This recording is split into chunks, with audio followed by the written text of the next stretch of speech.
Hello, family. Welcome again to another episode, if you will, another rendition of a thing we call relevant conversations. I'm your host, Bishop John Seldis, and from week to week, we try to bring to you people who do amazing kinds of things, folk who are involved in all kinds of walks of life, both professionally and vocationally, and sometimes personally. We try to do that within the context of the discussions and the conversations that are happening here in the United States and across the globe, and certainly here in Connecticut.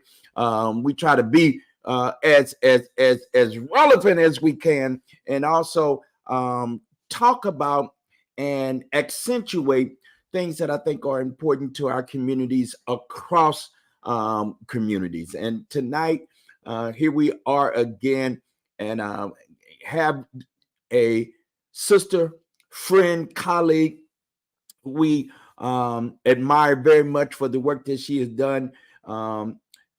She kind of walks quietly at first, but then she comes on like gangbusters. All of a sudden, she'd be like, "Wow!"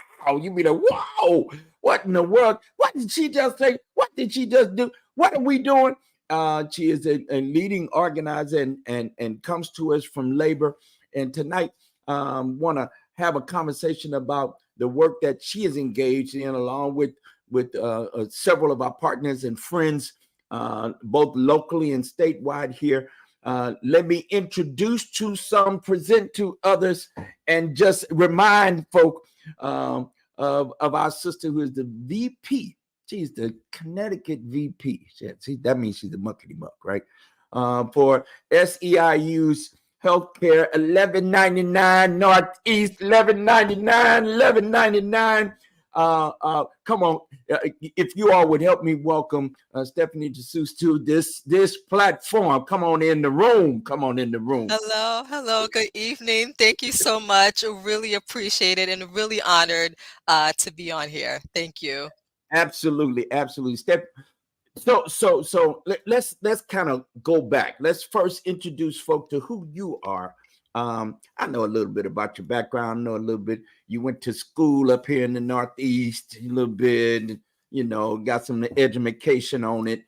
But talk a little bit about your beginnings. Where you from originally, and kind of your journey, your sojourn to this place.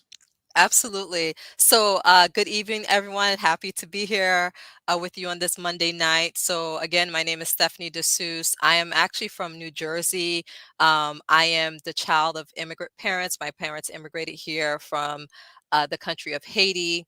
And my dad was a security officer, and my mom was a childcare provider and a CNA, a nurse's aide. And it was just, really hard growing up. Just, my parents living paycheck to paycheck, very little access to healthcare. I'm one of originally three kids. It's me and my two younger brothers. As we got older, my parents did adopt four children. It was just really hard. So what ended up happening was I had some exposure to organizing, where a friend of mine was organizing childcare providers in Pennsylvania. And she said, "You know what? Steph, we're organizing people just like your mom. It doesn't have to be this way. They could have, a livable wage. They could have access to affordable quality health insurance." And, at that point, I was about 17. I said, "No, there's no way." And she said, "Yeah, there is. You just join the team, just join the team." So I joined the team, and I realized that, when workers are united together, they have power.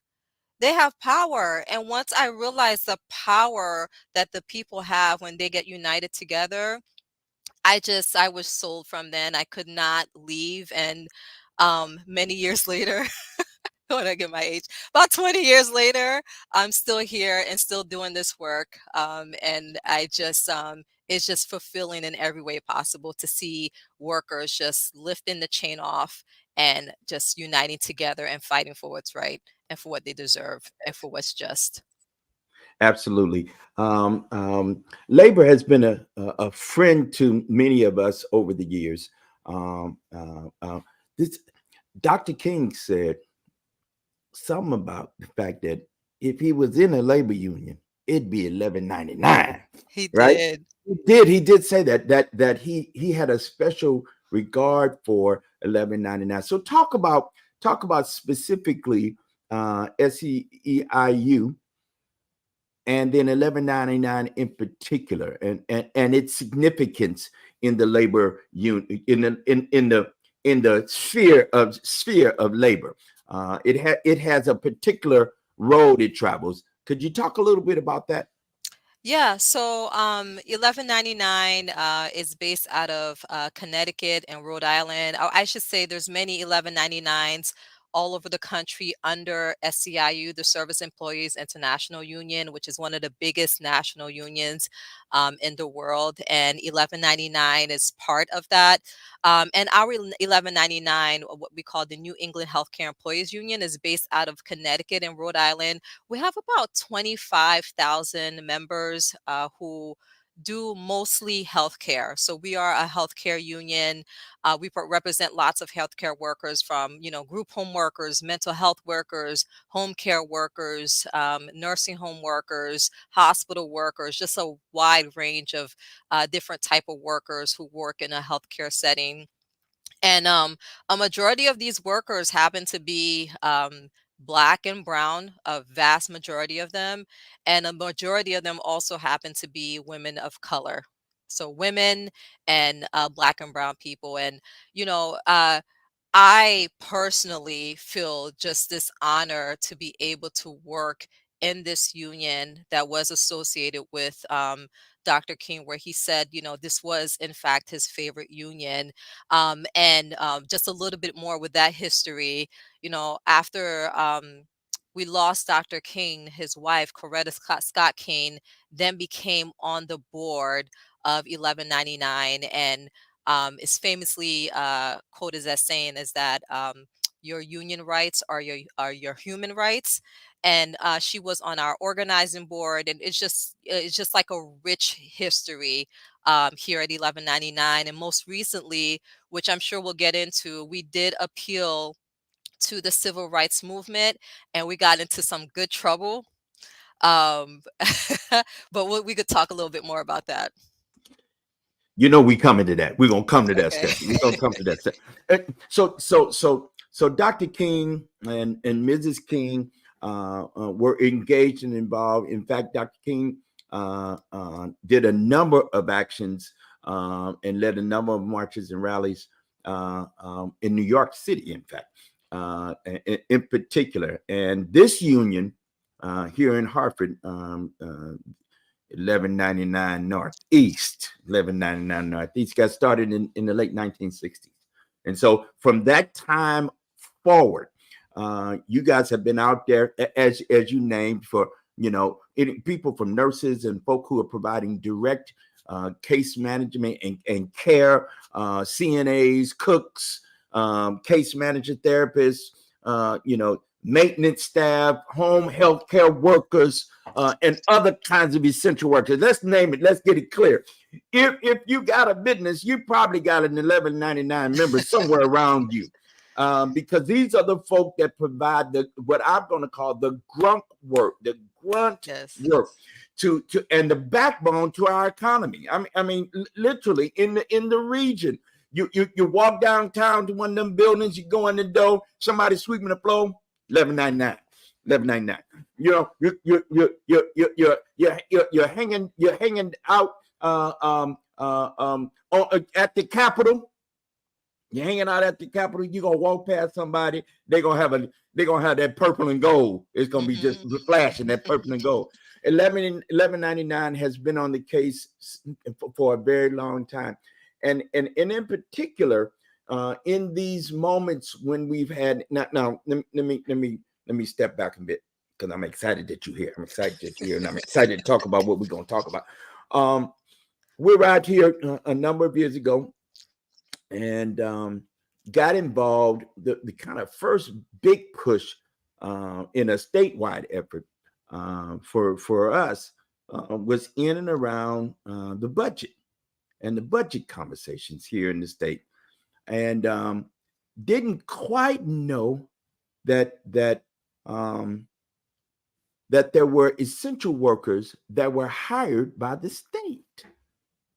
So the conversation that ensued allowed for us to then begin to parse a bit about how budgets are established and created. Once we started to get that kind of nailed out, we found out that there were hundreds and hundreds of state workers that were union workers Hmm. that weren't getting their fair share of the cut of the budget. This now I'm talking 20 years ago now, right? And so that there were conversations afoot about how aid a budget that what we called it back then a moral budget. Didn't know Moral Monday was going to be connected to us in this way. But this was years. This was years ago, and so we had folk from your union who joined us in an effort as just as faith leaders, quite frankly, began just to try to get our head around, what you put your. Okay, can I just be preachy just for Yes, just go for ahead. one Yes. for one more? Jesus said, where your treasure is, that's where your heart is. I'm just saying. So where your money is what you value. When you lay out a budget in a civic sense, then this you say this is what I call important. Could you speak a little bit, Stephanie, before we talk about what we got to talk about? Could you speak a little bit about how your union takes seriously the call and the task? I would use this the language I'm going to use to think through how you then articulate to the wider community what these kind of what I'm going to call values are. Budgets communicate value and where what you think are important. Could you say a little bit about that, and then we'll shift to what that then meant for 1199 most recently. Yes, absolutely. So just to go back a little bit, we did mention, and by the way, first of all, I want to say, Bishop Selders, I continue to be inspired by you, and I just appreciate how you just know all of our workers, just absolutely amazing. And the workers that you just mentioned, all of those workers, um, they get paid, they get their funding through the state, even though they have a private employer that employs them in the private sector. That employer gets their funding from the state.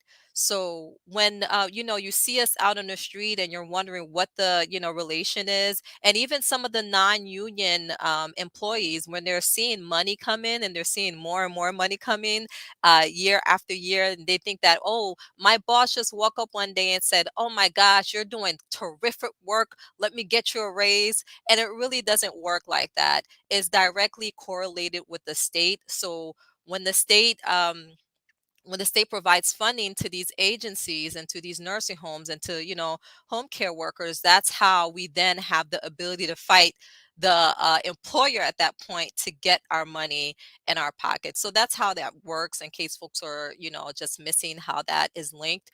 And we just feel that the state, the governor, has a moral obligation to make sure that people who are providing essential services, and when I tell you essential services, these workers are out here every day, holidays, when we're out, doing barbecues or whatever, these workers are working. During COVID, when we get to stay home and quarantine, these workers are working. Whatever you name it, these workers are putting literally their livelihoods on their line. They're putting their families' livelihoods on the line. So, when you call them essential, when you call them, these workers that are the backbone of our economy, and then you come back and you say, and this has happened quite a few times, when you say that they get zero in the funding, it's just like, what are we doing here? So we do believe that the state, the governor, has a moral obligation to make sure that these essential workers that we rely on so much for everything, that they have the ability to not have to live paycheck to paycheck, that they have the ability to make sure that they have affordable quality health insurance. Because up until recently, we did have workers paying or having to pay over $6,000 a month for health insurance. And that is not okay. That is not okay for workers who are getting funded through the state to have to pay this amount for health insurance when they are themselves providing health care to some of the most vulnerable people in Connecticut. It's just not okay. So yes, the budget is a moral document and they have to do better by the workers. So what Oh, unions are in? you're on mute, I think. I'm good. You can hear me now? Can you hear me now? Maybe it's my. Oh, sorry, that was me. My That's bad. okay. That's okay. What happens for folk that are maybe not as familiar as they could be about the work of unions? Unions do a couple of things. I just heard a thing. I was at Stephanie, you'll know this. I was at ASCME's statewide meeting the other day, last week, and you were down there too. I just didn't see you. I was there. Yeah, I was gonna say I didn't see you either. But I was there at the opening, who and what. But I heard something that just blessed my socks off when I heard it. So I can't claim that that I came up with it. What they said was, the person said, "United we bargain, divided we beg." Mm, mm, Now, I want to say that because what unions provide are at least a guarantee of pay and pay increases, right? How workers, in fact, not individually, but together or collectively, navigate and negotiate for wages, fair wages, for things that you were just talking about, for health care and other benefits. Union contracts spell that out for over a period of time for workers. It is so that workers have at least some voice in their own destiny, if you will, in a space, in a place where often only the powerful and the wealthy, the rich among us, get to say that.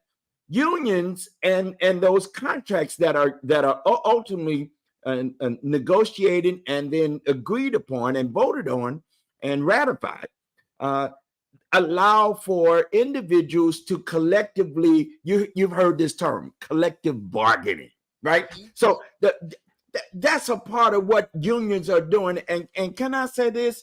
I don't know too many places where democracy actually is lived out institutionally than when it is lived out within the context of unions, where individuals get to say, wait a minute, I think we oughta, and y'all get at it. Y'all, I've been to some union meetings where conversations are hot and heavy, but then y'all come to terms with that. So then you can then from there talk to the bosses, talk to the folk who are actually engaged in the industry that ultimately causes for workers to get treated better, get better pay, get better benefits, et cetera, et cetera, et cetera. Unions are, in fact, a very, very important institution in our place. And I heard somebody say the other day, it's probably one of the only institutions that could back up, all right, that can really,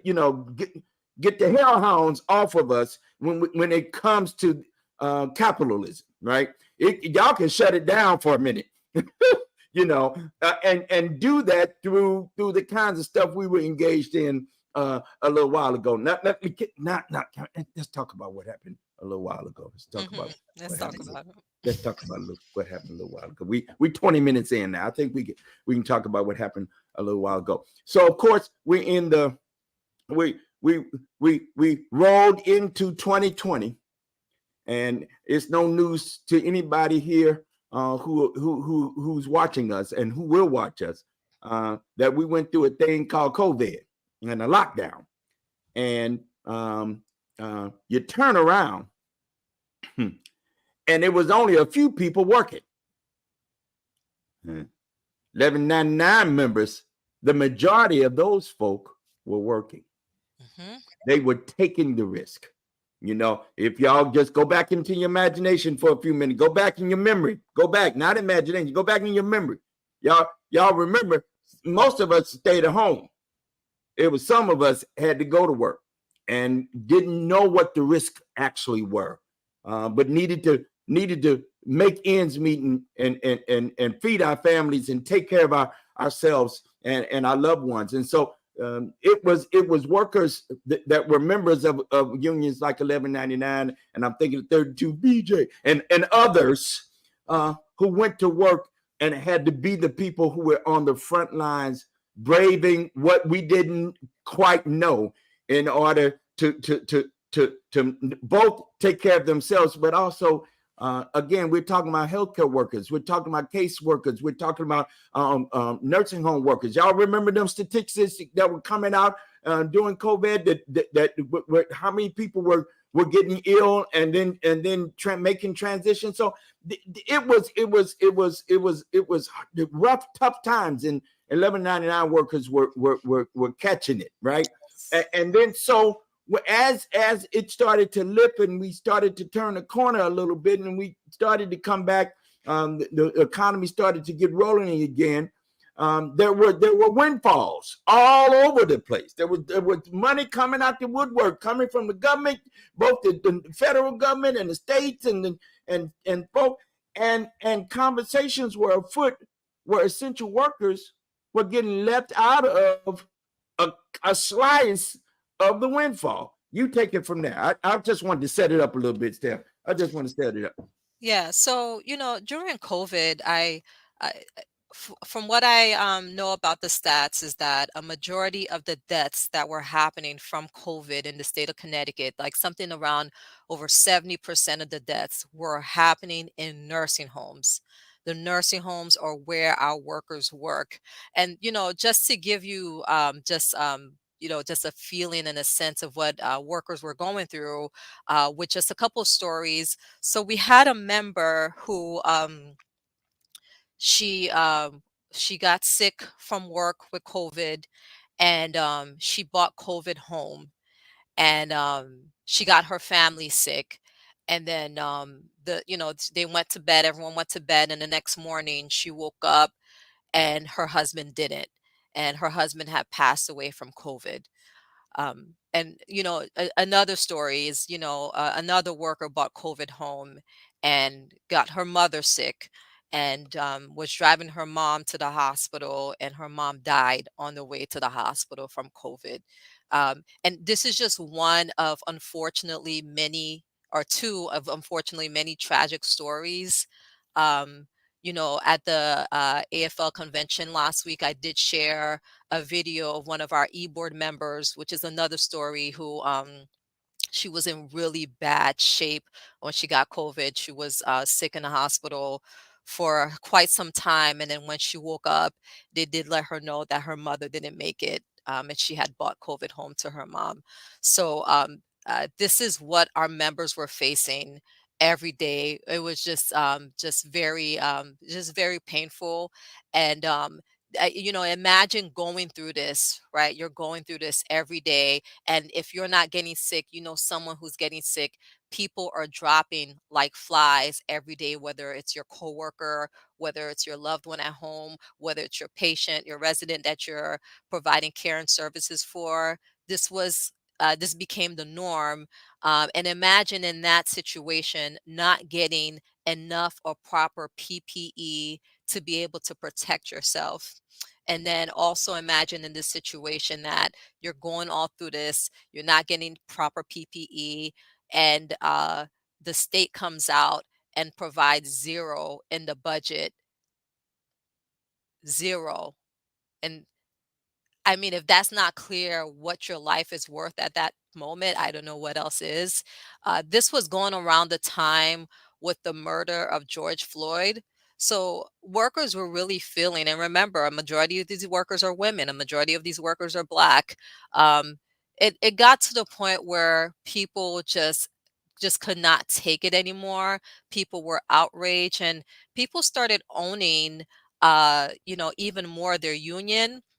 This became, not just a union or yeah, it became a like a grassroots union fight in every way. It became a political fight. It became a racial justice fight. It was just like the amount of organizing that was going on, where workers were doing workplace actions every week, like hundreds of workplace actions every week, where they let their employer know, they let the state know, if I'm doing it under your conditions, it means that I'm dead. So I'm not doing what you want anymore, because my life matters, our life matters, Black lives matter. So having the ability to do this, and then also during that time appealing to the civil rights movement and having 20 of us say, you know what, we're putting our bodies on the line, because our lives are on the line at this point anyway, so we are putting our bodies on the line. And we decided to get arrested for what we believe in, and what we believe in is justice. We believed in justice. So that was, some of the setup for the fight that we actually had this spring. But that was back in 2020 into 2021. Right. So let's stay there just for a second, because I remember that day. The You were right by our side, as always, as always.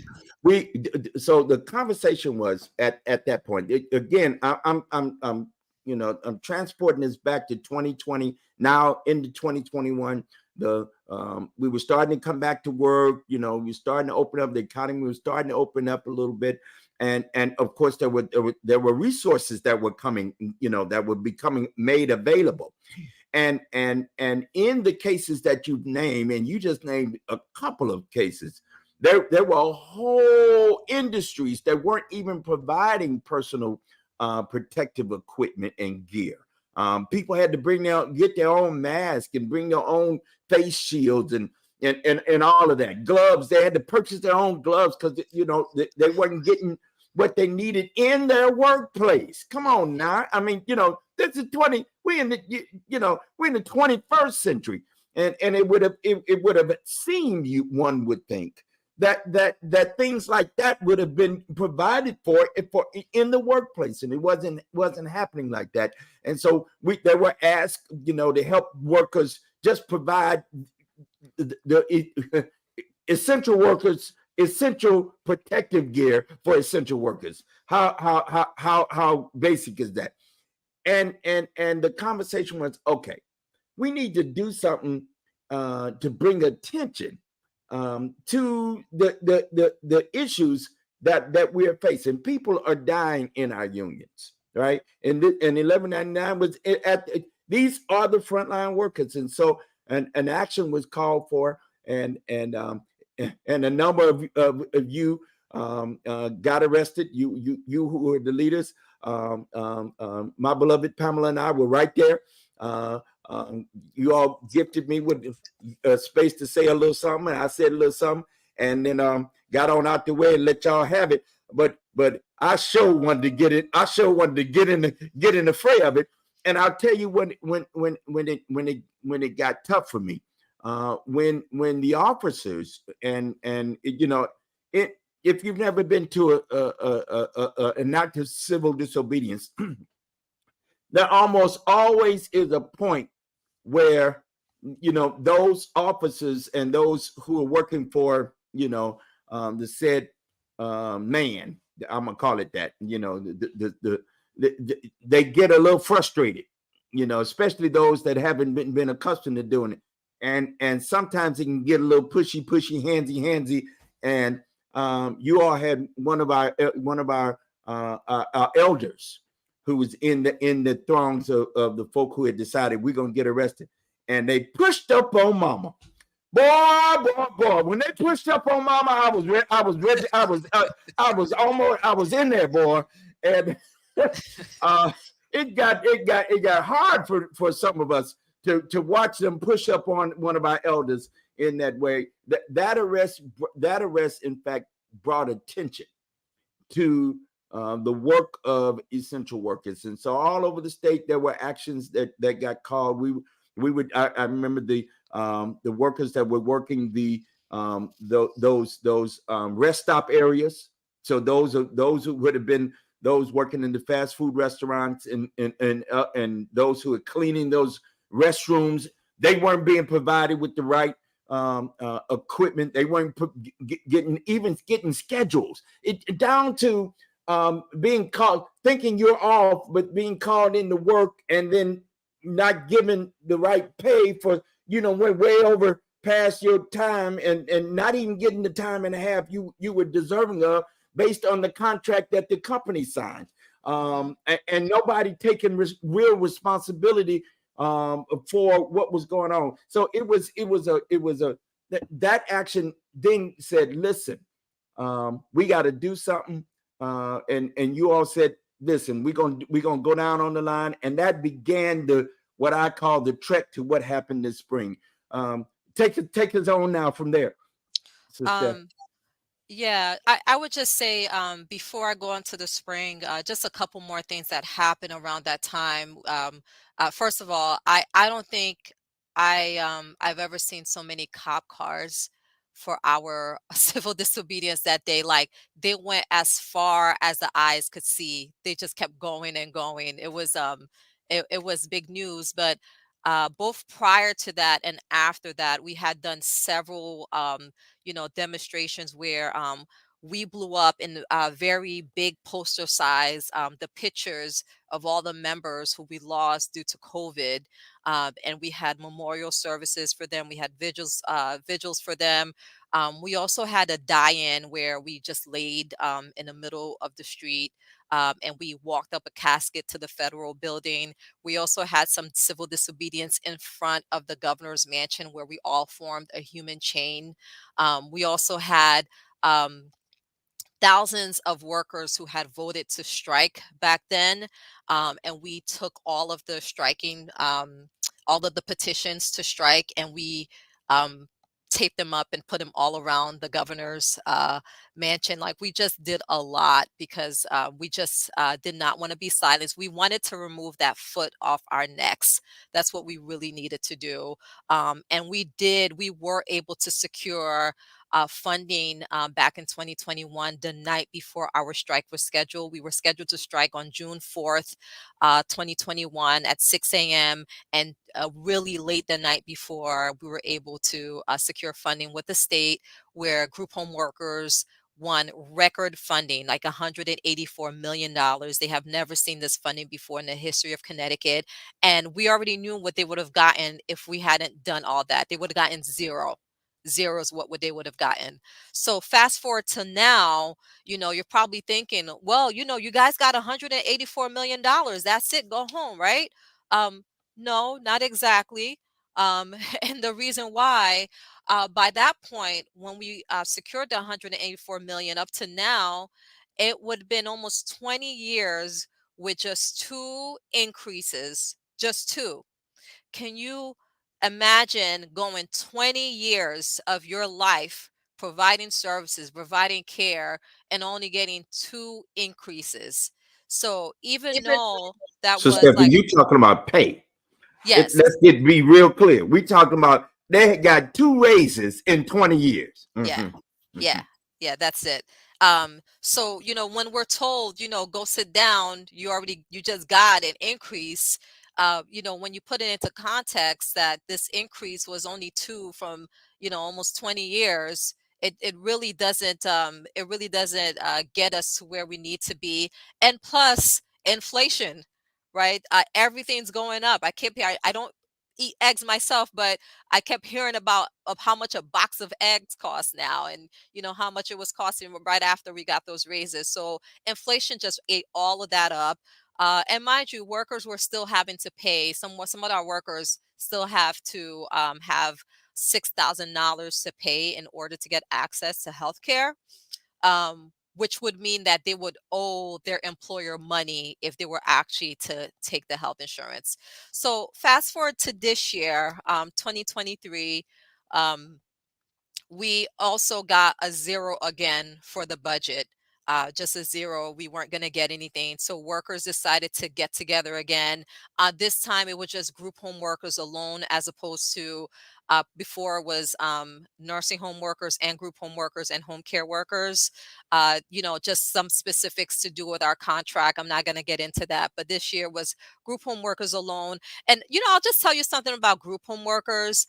They provide some fabulous, fabulous services to people in the IDD community, people with intellectual and developmental disabilities. Everyone just loves the individuals that they provide services for.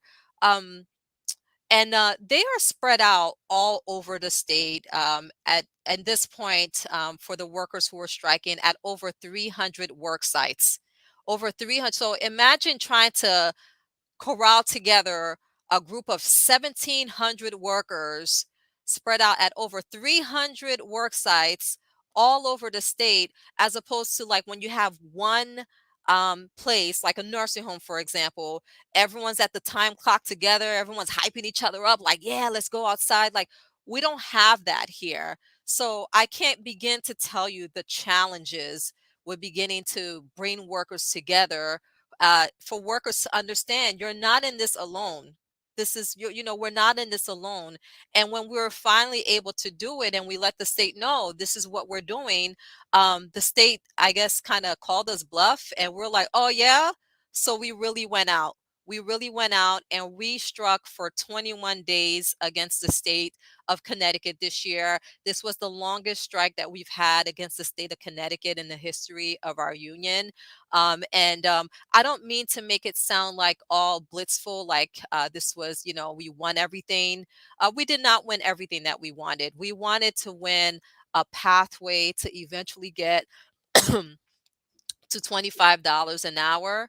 The $25 an hour, if we were able to get to that pathway, it would mean a significant increases for workers. At that point, workers were making $17.25 an hour. And, studies show in Connecticut, to have a livable wage in Connecticut, it takes about $45 an hour. And, while the 25, having a pathway to 25 would not be anywhere near that, it just would be a big help. We did not win that. What we won was 7%. 7% equals out to something like $1.25. But even though we won 7% and nowhere near the 25, the pathway to 25 that we wanted, workers were so proud. Workers were really proud. Workers united together across all the different agencies, 1,700 workers. And it was just absolutely beautiful to know that, you know what, we didn't win the pathway to eventually get to 25, but we won something that we wouldn't have won if we didn't get out there and stick together. And that means a lot to workers. So it was fascinating. It was fascinating. We're in the throngs of it. When you all and your leadership decided, okay, we're gonna do this. And I remember back when you all had voted to strike before, and you got the last minute reprieve, right? The 11th hour reprieve. I remember hearing, yeah, we're gonna be back at this, because this is not enough, right? And so when the ultimate time this spring came for the strike to occur, as we were leading up to it, and there was a bit of tension and nervousness. There were folk who had never done anything like this before. And they were putting themselves kind of, in a kind of vulnerable position. Yes, Many of these workers, they didn't know what was on the other side of a strike. I mean, this, okay, can I just be honest for some of our folk who do civil disobedience and these kinds of actions for the principle of it, but can I be honest? The real cost is minimal. Here are folk who were actually, on strike and doing this action that actually, meant livelihood, which means life or death, means, living, a place to live or out on the street in many instances.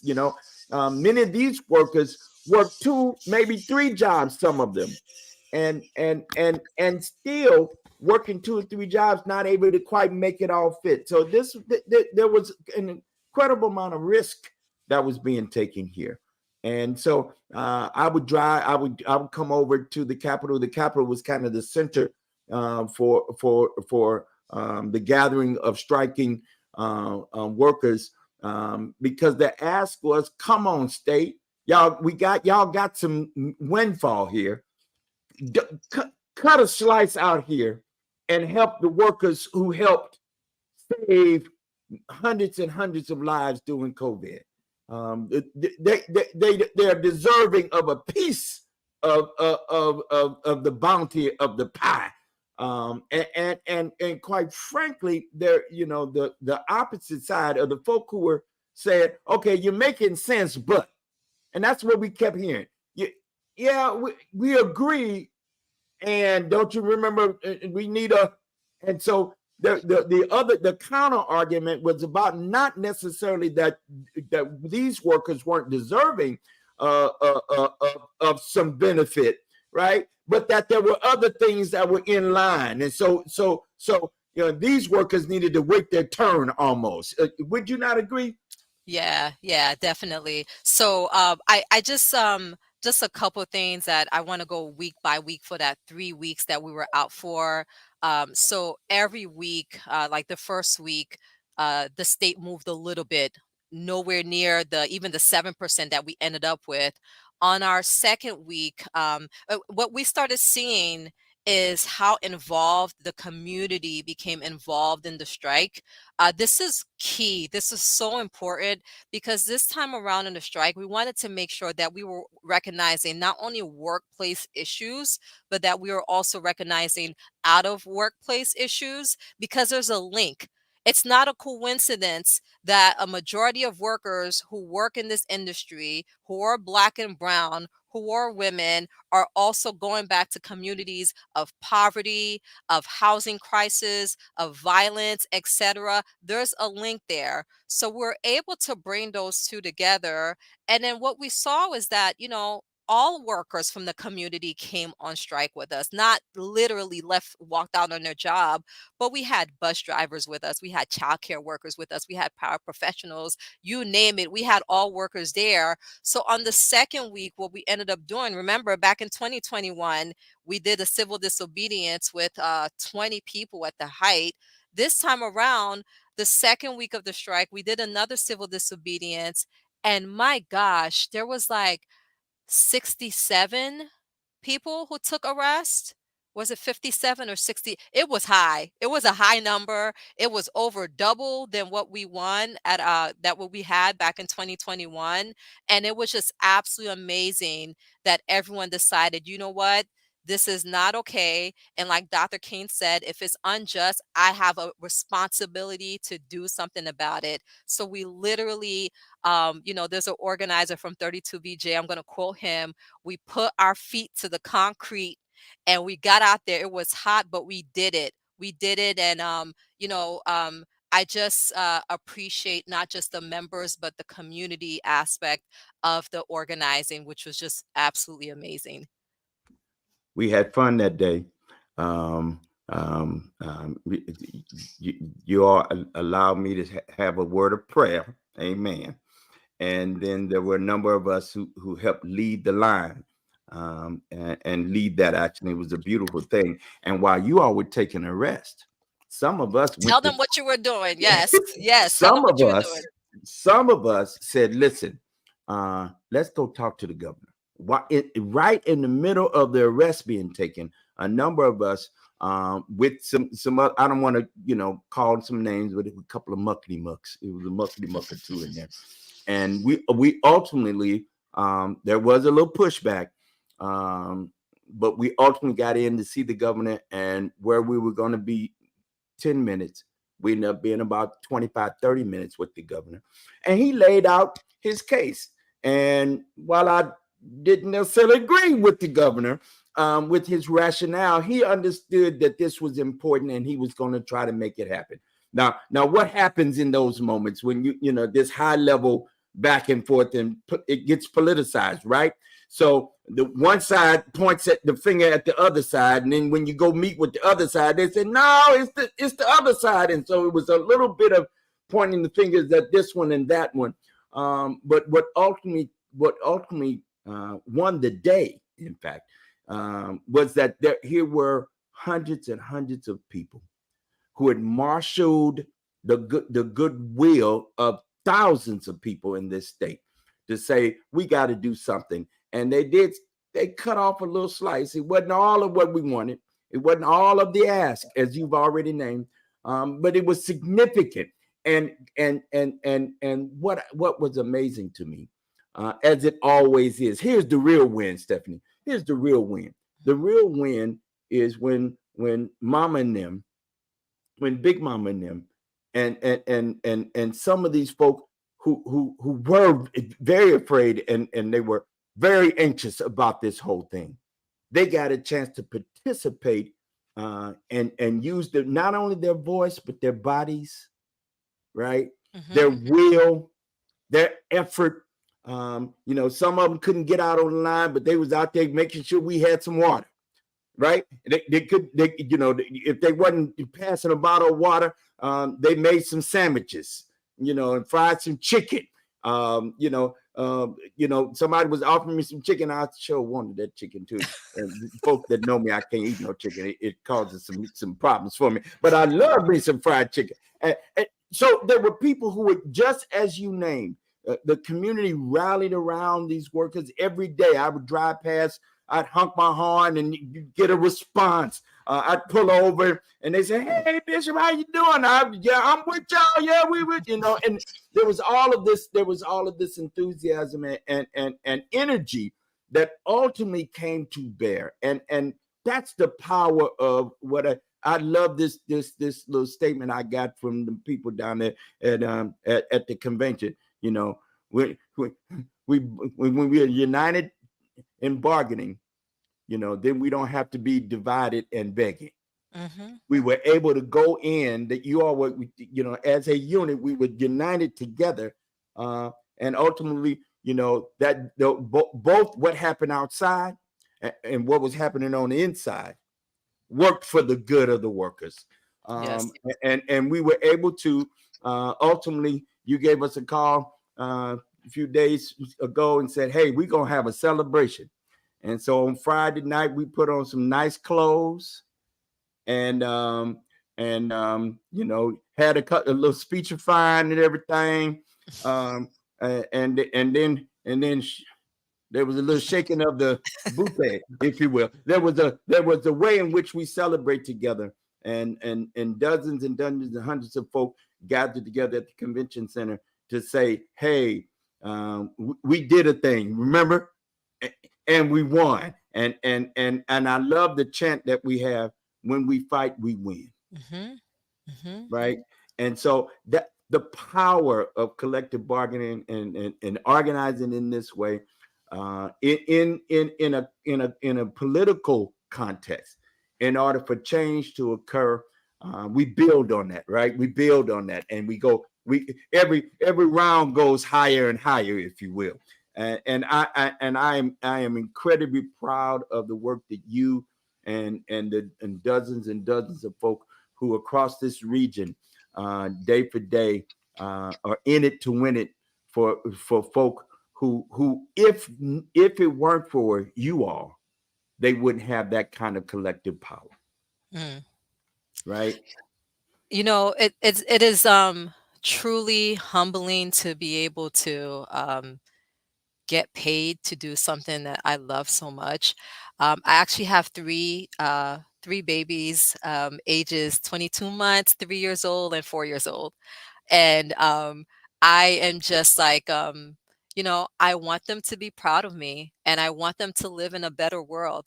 And this is exactly what we're doing. We're ending poverty for long-term care workers. We're ending poverty for child care work. We're ending poverty. We need to end poverty for all workers. And while we're not going to get there overnight, at least we know we have a pathway to get there. 2025 is going to be a big year. It's going to be a big year, another budgetary year, another, moral document that they have to present. So I do want to invite everyone, like, let's get in this together. We started doing this already this year. Let's get in this together. Let's go get what's ours. Because if we don't go get it, someone else is going to get it. And that someone else who's getting it already has a lot of it already. They have a lot of it. So let's put it in the pockets of people who really, really need it to survive. And that's all the frontline workers, all the workers that just have been ignored for all these decades. The not yet again. I'm gonna get just a little preachy. I'm gonna get a little preachy. There's a passage of scripture in the Christian scripture that says a work person is worthy of their hire. That when you do work, you are to be able to say, hey, this is the value, and then of the work that whatever service I'm rendering or whatever skills I'm bringing to bear, you ought to be able to, at the end of the day, do that. And it was in fact workers that got the 8-hour workday.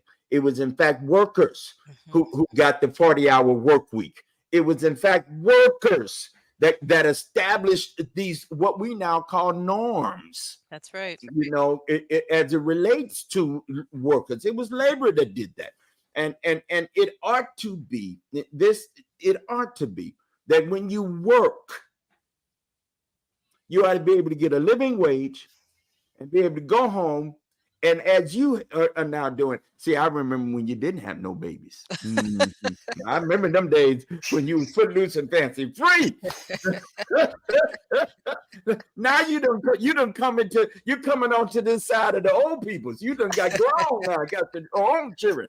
And so now you got it. So now it shifts, right? So you're not just there for yourself alone, but then now you Mhm. got these babies that didn't ask to necessarily be here, Mhm. right? They didn't ask to be here, but now you have the responsibility of delivering them from where they are, from birth to their adulthood. And it's been the blessing of my faith, in particular, to provide that for and to be in that conversation and be in that situation with my children and my grandchildren, my grandchild, my grandbaby. So it is in these, it is because of the commitment of those of you who say, hey, I'm going to commit myself to the union. I'm going to commit myself to ensuring that workers get their part. I like that. If we don't get it, they gonna get it, and we need it better than they need it. They Mhm. already got, but they got a part. What you want? More of the part?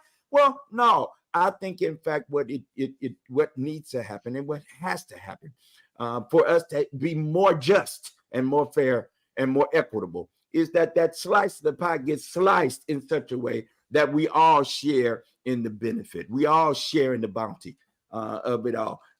We got just a few more minutes, Stephanie. What would you say as we move forward? What's next? What's next?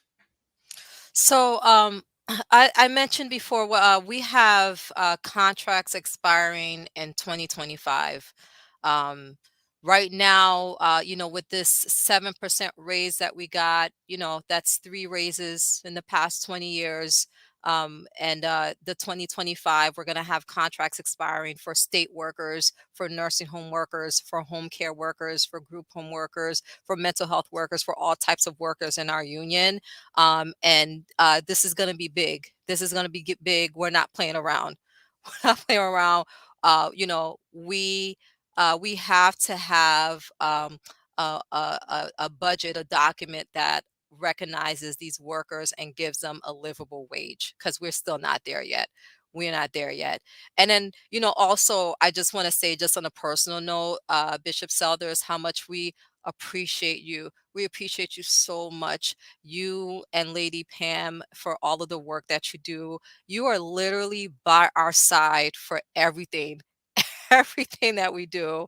And I just cannot show our appreciation enough on behalf of all the officers here at 1199 and the executive board and the members here.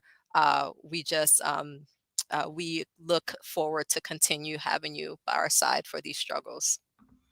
Absolutely, I appreciate it, and it's always a good thing to be appreciated for what you would do, because it's the right thing to do, right?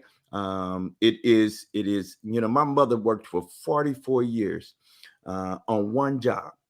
Now, she had several different jobs, but she had one company she worked for 44 years. And I said, well, Mama, you could have went to some other places and climbed that ladder. And you know what she said? She said, listen, I stayed on this job because I wanted you always, she was a single mom for much of my growing up. And she said, I wanted you and your sister to know that you could always reach me. And I was just a phone call away and just a few minutes away of getting to you if I needed to. And right now, today, I know that phone number, 664-6500. I ain't gonna tell you the area code, but the place she worked now, it no longer exists. But she worked there for 44 years because in her mind, it was a way for one to provide a living and a roof over our head and food, right? And clothing and all that comes with providing for your family. And she stayed on that job because she wanted to make sure we had access to her when we needed to. And so that's built in me, in my DNA. And so there's nowhere in the world that when I look out amongst the members, and there's just a great deal of pride when I show up. Every time you all call a rally, every time there's an event, I'm greeted with the kind of warmth that I'm familiar with. And so the other night when we were with one another, it was folks said, "Hey, Bishop, hey, Lady Pamela," and greeting us, and the warmth that was felt in the room. It was just exciting to be there. Two, it's always good just to celebrate and to acknowledge we did a thing, y'all. Didn't we do that thing? We did a thing. Yes, right? we did that. Yes. We did that. That right there, we did. Yes. And to say, listen, we climbed that mountain, but you see that mountain over there? We still got a ways to go. And so it is in that context. And let me just say, as long as the good Lord gives me strength and gives us strength, we will be right there. More Money CT will be right on the case supporting 1199 and 32BJ and Axe Me and AFL-CIO and all the many partners and versions of labor and unions. I get tickled. I got tickled the other day because I don't really, for real, I don't know what all that means. It's some jargon that since I'm not in the organizing labor world, it's a lot of jargon, and I get it because I'm in a world where we use jargon. The church people use jargon like never before. We can jargon it up, right? And so I feel like a little displaced when they, the 32 and the 1872 53. It's all love, though. It's all love. It is.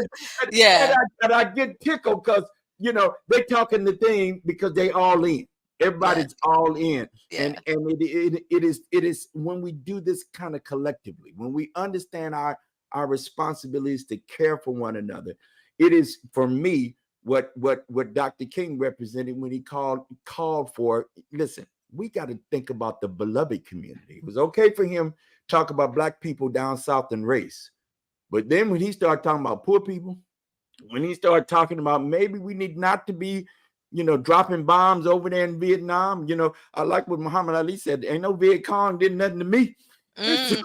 So then when we start talking about how and what ways are we spending resources that could be actually spent here when we're giving it and it's being lodged in other spaces and places.